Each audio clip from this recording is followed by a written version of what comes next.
Welcome everyone. My name is Jen Steiner and I'm a pharmacist here at the local Casper Walgreens. I'm here today to talk with you about an important topic. I'm actually here with you today on my day off. And those of you at home, I'm here for you as well on my day off. So, the reason why is because medications that we take can do wonderful things. They can keep us alive for many years longer, but they can also, if used incorrectly, can cause hospitalizations, and I've seen even death with medications being used incorrectly. This is important to me, and that's why I'll take time on my day off to come talk with you about how to use them correctly and what we often do as we get older that can even more increase the risk of adverse events happening when we use them incorrectly.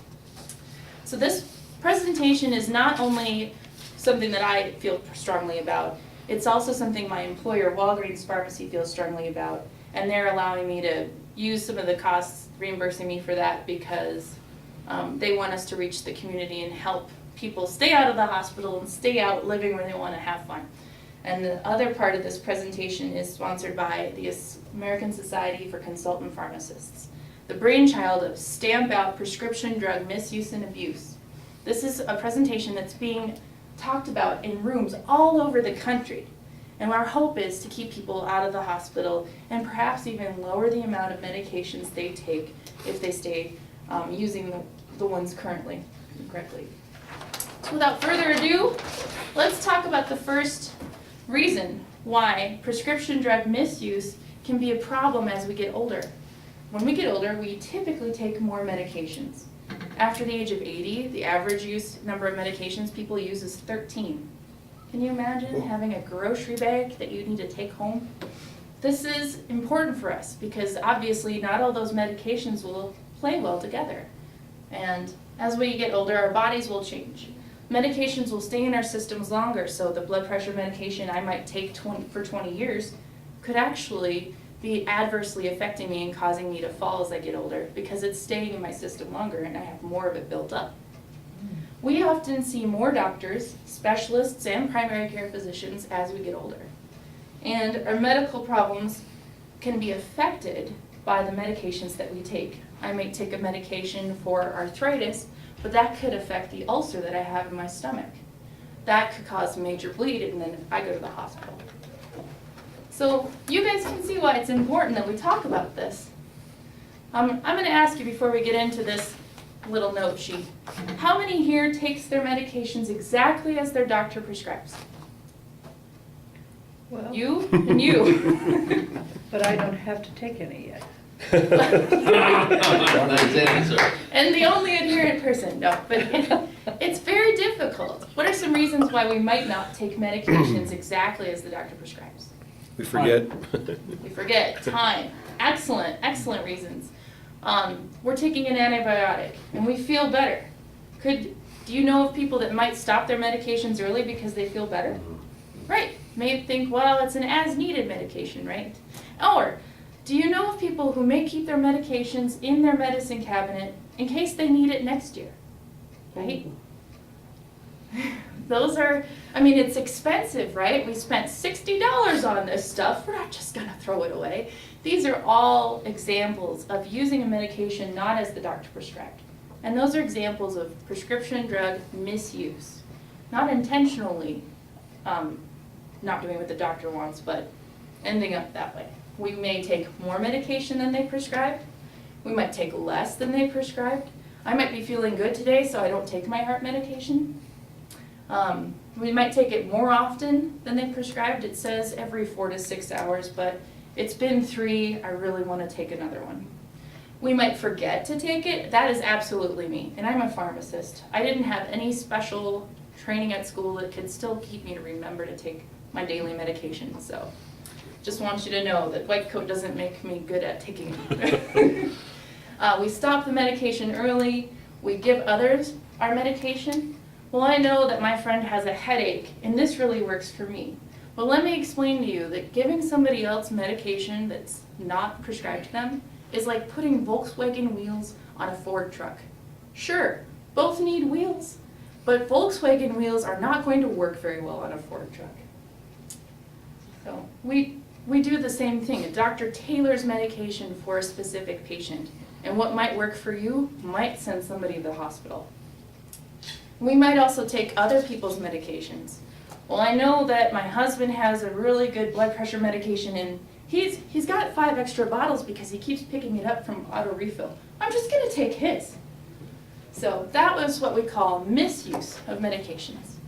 Well, that's kind of a not on purpose use of medications. And what are some problems that could arise from having that? I mentioned a couple, but what consequences could happen from doing these things? Legal problems. Legal problems, right. Hopefully you don't see handcuffs at my pharmacy, but legal problems. Anybody else have some ideas? Like, if I use a medication more often than it's prescribed over time, what could happen? You get a buildup of that substance in your system. And Right. your system may not accommodate that properly. Absolutely, yes. It could also lead to medication abuse. So what I needed for an extra headache, now I just kind of need that medication all the time. And that is not first of all, I want to say abuse can have a bad connotation, like I'm snidely whiplash, running away with the drugs. No addict that I've ever come across ever wanted to become an addict. It was never this, well, this sounds like a great way to ruin my life, you know. So let me just say that right up front. It's usually a compulsion in the brain, and a subconscious level and a chemical level will start to need the medication for reasons that are not medical. And that's what I mean by abuse versus misuse. So with prescription drug abuse, we might take that drug more than prescribed. We might take it more often. And we might take it for no medical reason because it needs to keep us even.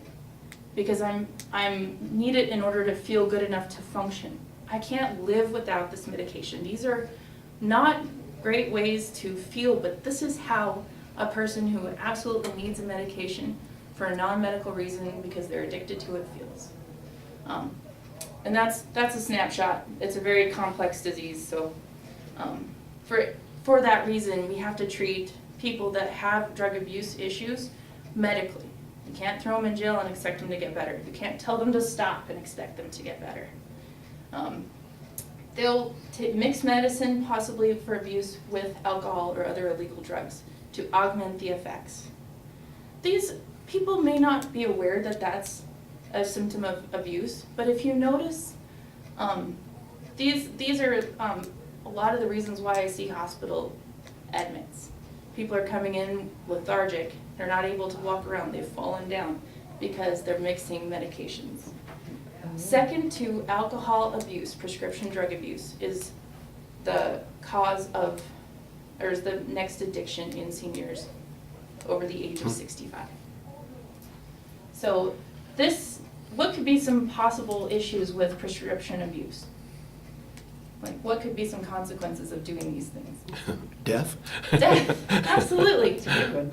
Yes, and I've seen that. I've also seen where somebody had been on a medication that could cause this compulsion to continue to take it, and then been switched on other medications that are supposed to be non-addictive, and they've ended up intentionally overdosing because the root issue of using a medication to make themselves feel better was not working, and they weren't able to work on the underlying issue of having an addiction. So, what are some things that you might notice in a person? How could I spot somebody that is abusing medications? Physically, they could be kind of out of it, or could be lack of performance falling off in work or in family, or. Absolutely, absolutely. They'll start to not be themselves. They'll withdraw from daily activities, lack of performance.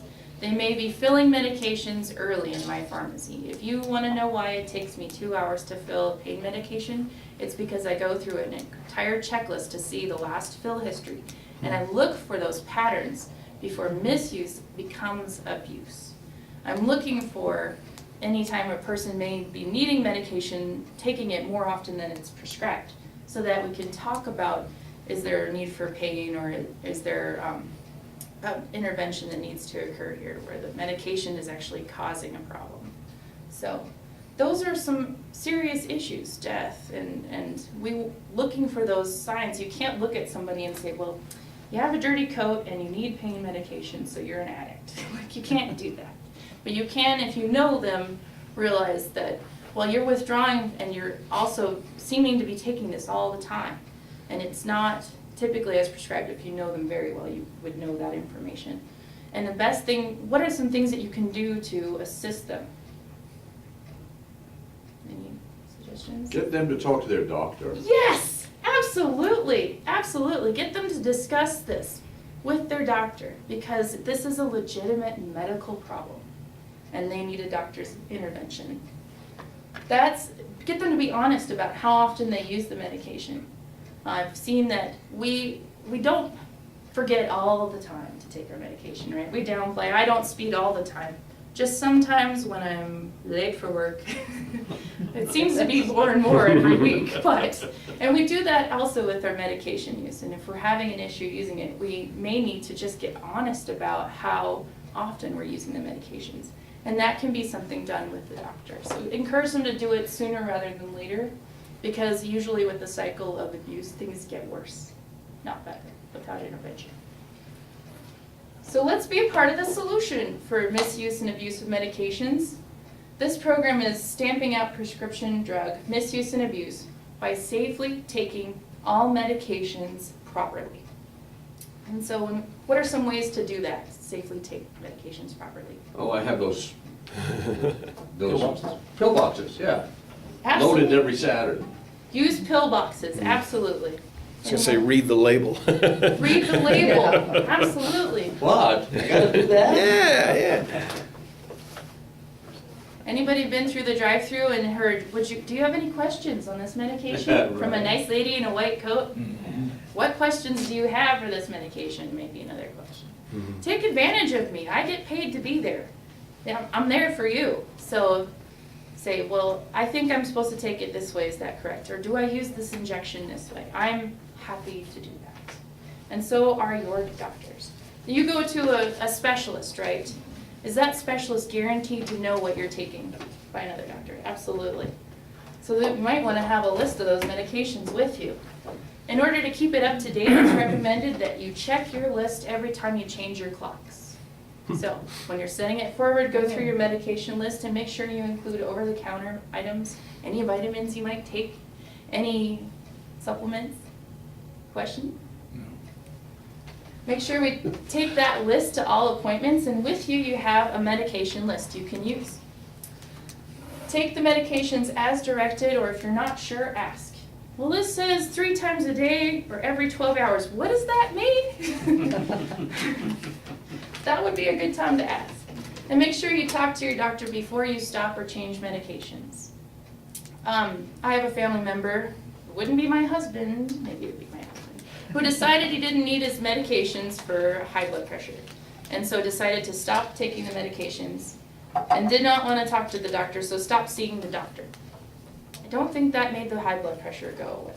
So we all do this sort of thing. We don't want to look like we're not following directions, but talking to a doctor about, I don't need this, I can't remember to take it anyway, is at least a better solution than stopping or changing how much we take without talking to them.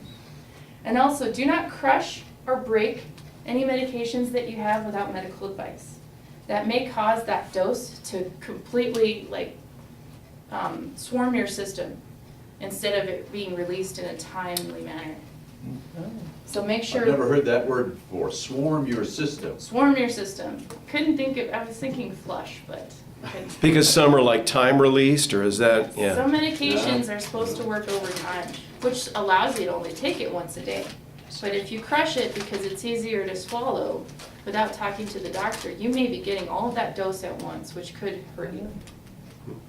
And lastly, clean out the medicine cabinet, because we all may have some medications lurking from last year that we meant to throw out but are still there. So speaking of caring for and storing your medications, who has their medications in their medicine cabinet in their bathroom? Only the pain ones. Only the pain ones. Okay. They may Sorry, may Jennifer. or may not be damaged in the medicine cabinet in the bathroom. bathroom. It's a steamy environment, and my point is to keep it somewhere that's dry and clean and out of the reach of children. Excuse me, that's assuming that the bathroom has a shower or bathtub in it.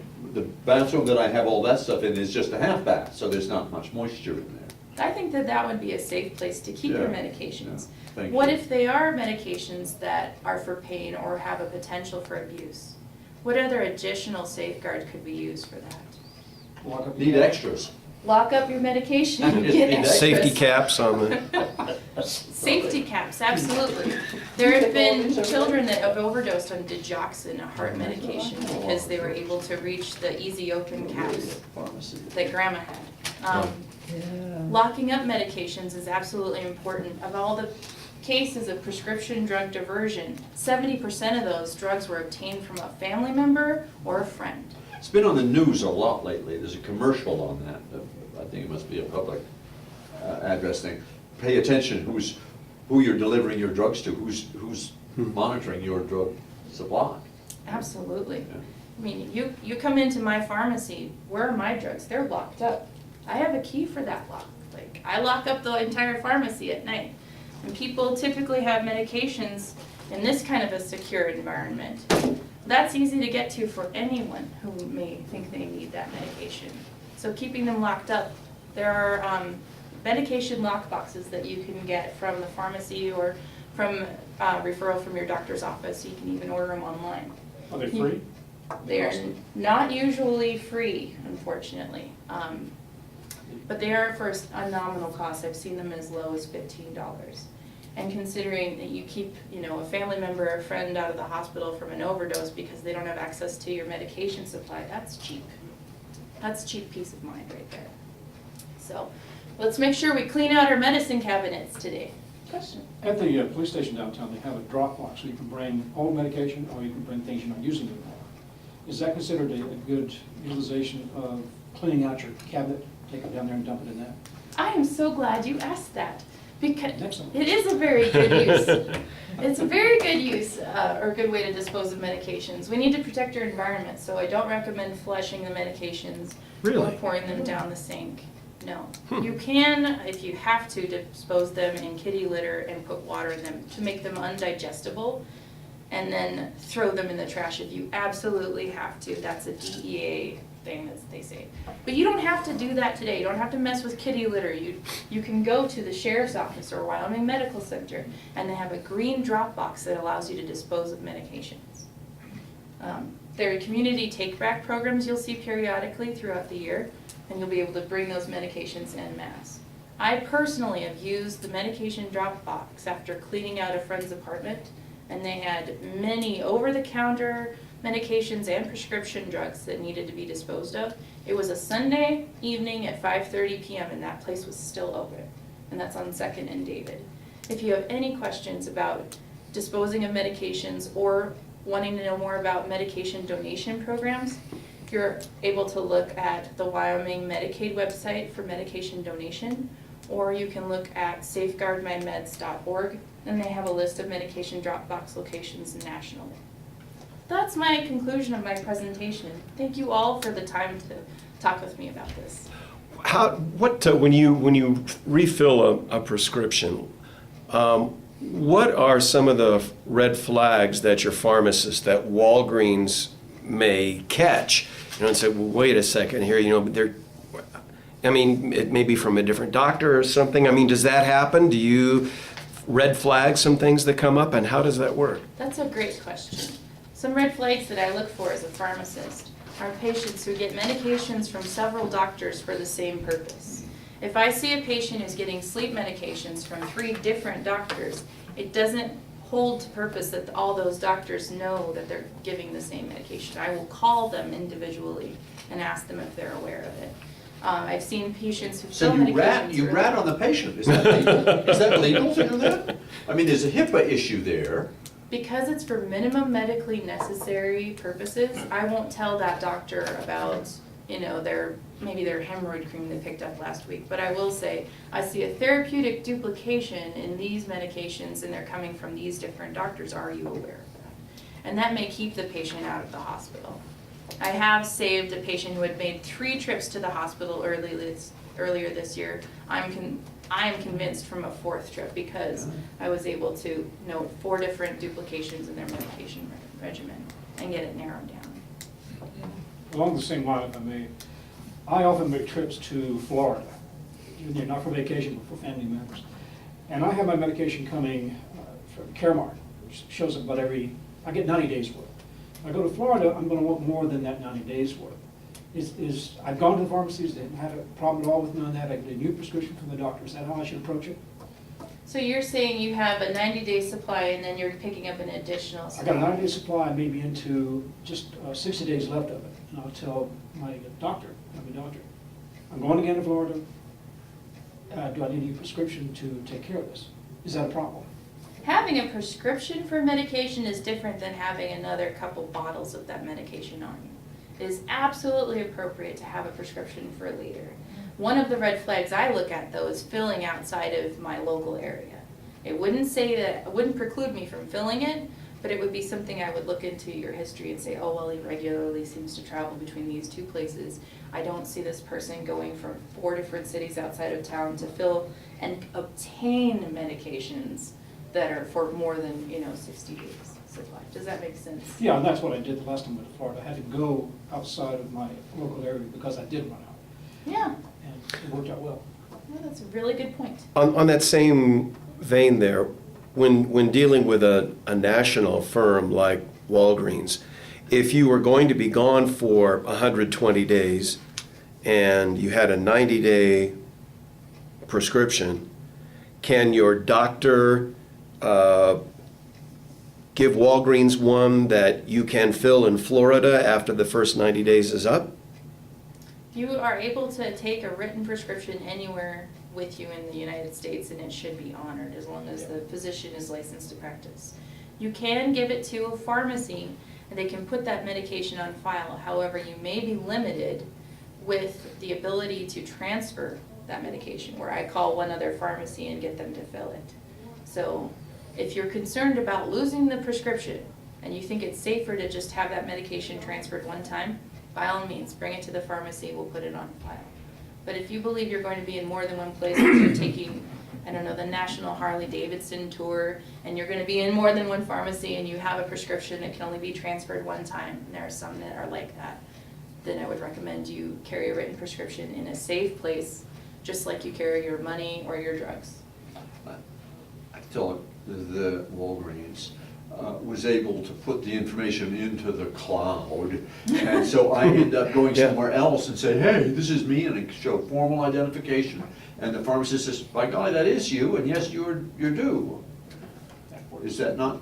That's correct. So that he could, if there's a Walgreens where he goes, he could show up with identification and say, hey, load me up. Most medications can be transferred an unlimited number of times, and it is put into the cloud, but state laws govern our ability to do that. So while we are capable of sending that information everywhere, we may not formally be able to transfer it more than one time, depending on whether or not it's a controlled substance. So, yeah, but otherwise your blood pressure medication could travel as many times as you do. What if you have a prescription that says good through January 2015? I mean, that doesn't mean that it expires magically at midnight on, February 1st. What about that situation then? So you're filling a prescription that you know was written, say, 2 years before, and January 2015 is its last day.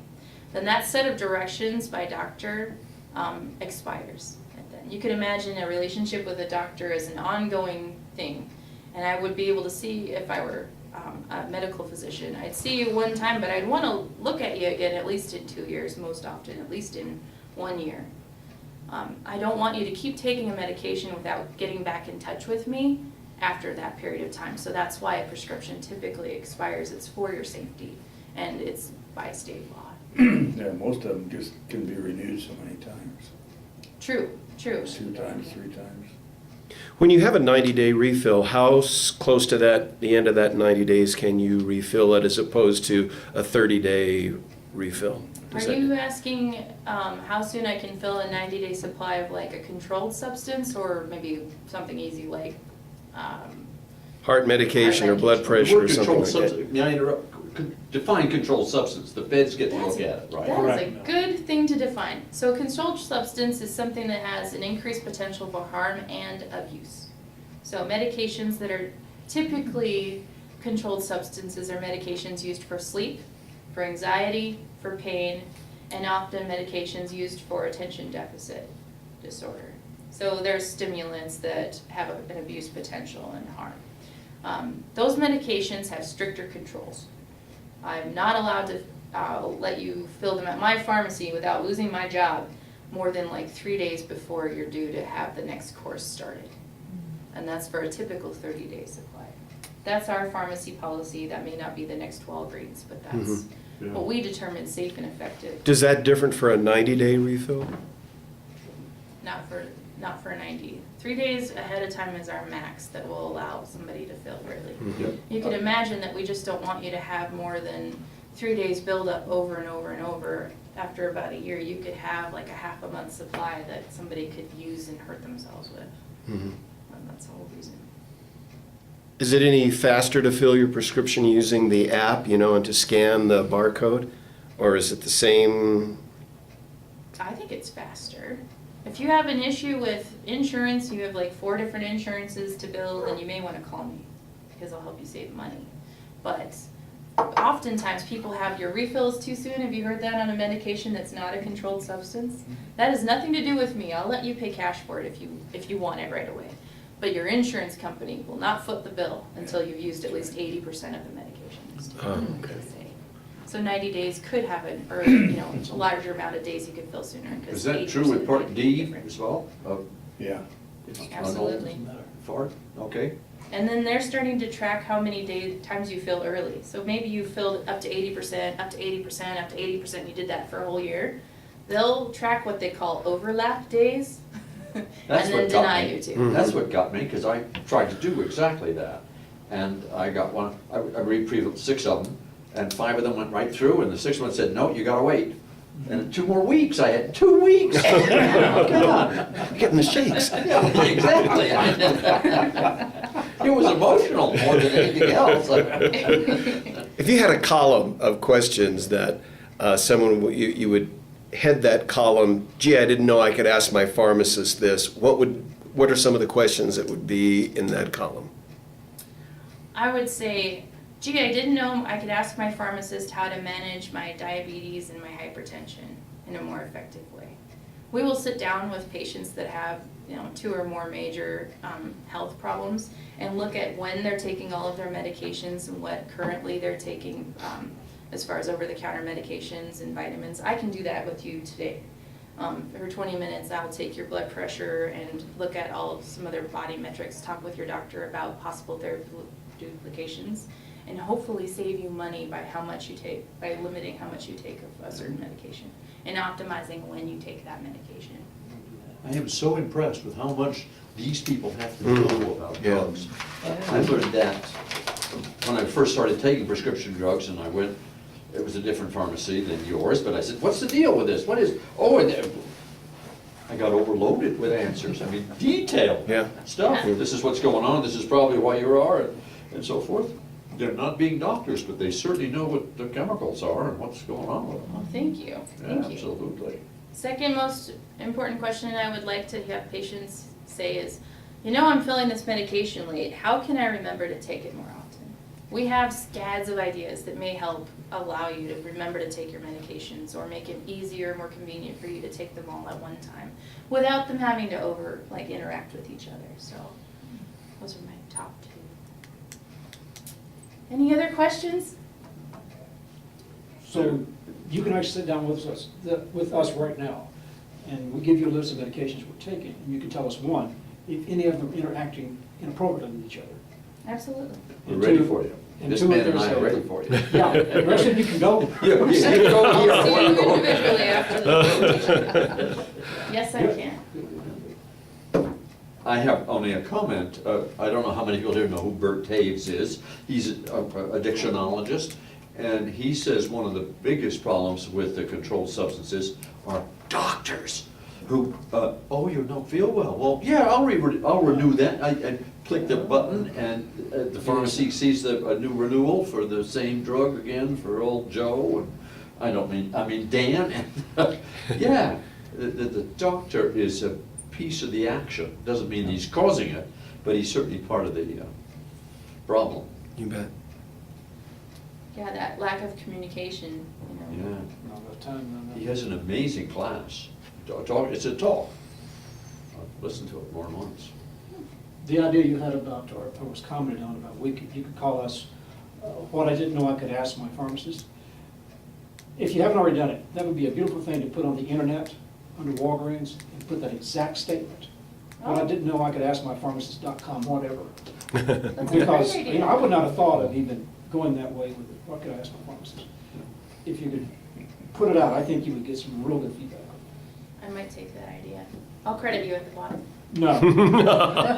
Some old guy without hair. Yeah, don't say that. All right. I'm not talking Thank about Thank you very much. Thank you very much.